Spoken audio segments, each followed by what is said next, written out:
Berikut ini beberapa alasan mengapa proyek bisa rugi. Yang pertama adalah anggaran tidak dikelola dengan baik. Anggaran proyek yang tidak dikelola dengan baik dapat menyebabkan biaya proyek melebihi anggaran yang telah ditetapkan.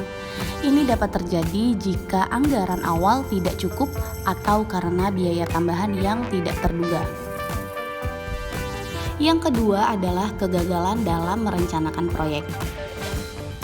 Proyek yang tidak direncanakan dengan baik dapat mengalami kegagalan karena tugas yang diperlukan tidak jelas atau karena tidak ada perencanaan risiko yang memadai.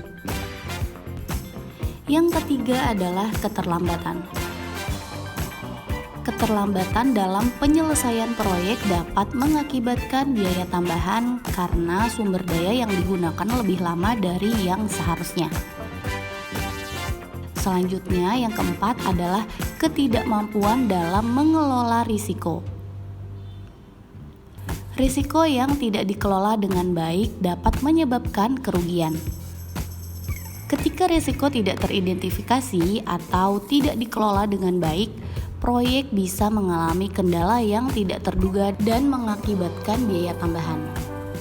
Lalu yang kelima adalah kurangnya pengawasan. Pengawasan yang buruk pada proyek dapat mengakibatkan proyek tidak dapat diselesaikan sesuai waktu dan anggaran yang ditetapkan. Alasan yang terakhir yaitu kurangnya keterampilan tim. Kurangnya keterampilan tim dalam menyelesaikan proyek dapat mengakibatkan biaya tambahan karena waktu dan sumber daya yang dibutuhkan untuk menyelesaikan proyek lebih lama. Semua alasan tersebut bisa menyebabkan proyek mengalami kerugian, dan penting bagi tim proyek untuk mengidentifikasi dan mengelola risiko sejak awal agar proyek dapat berjalan dengan baik. Nah, agar proyek tidak rugi, ada beberapa hal yang harus diperhatikan.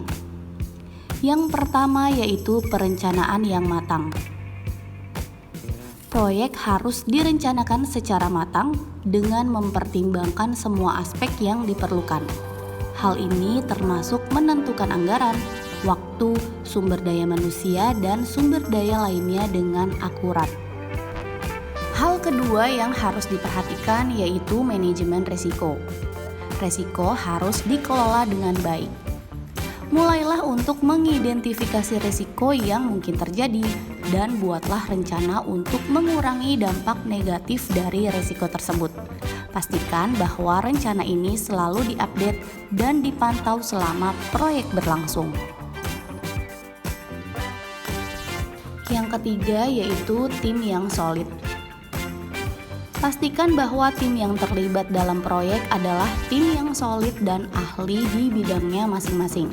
Setiap anggota tim harus memahami tanggung jawabnya dan berkomunikasi dengan baik dengan anggota tim lainnya. Hal terakhir yang harus diperhatikan adalah monitoring dan evaluasi. Pantau kemajuan proyek secara teratur dan evaluasi apakah proyek berjalan sesuai rencana. Hal ini memungkinkan untuk melakukan perbaikan secara cepat jika terjadi kendala di luar rencana. Untuk melakukan monitoring dan evaluasi tentunya dibutuhkan tools yang powerful untuk dapat membantu kita dalam melakukan monitoring dan evaluasi.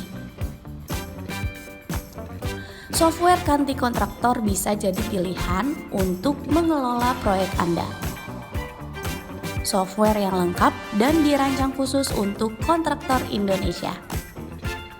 Dengan memperhatikan hal-hal tersebut, Anda dapat meminimalkan risiko kegagalan proyek dan meningkatkan peluang keberhasilan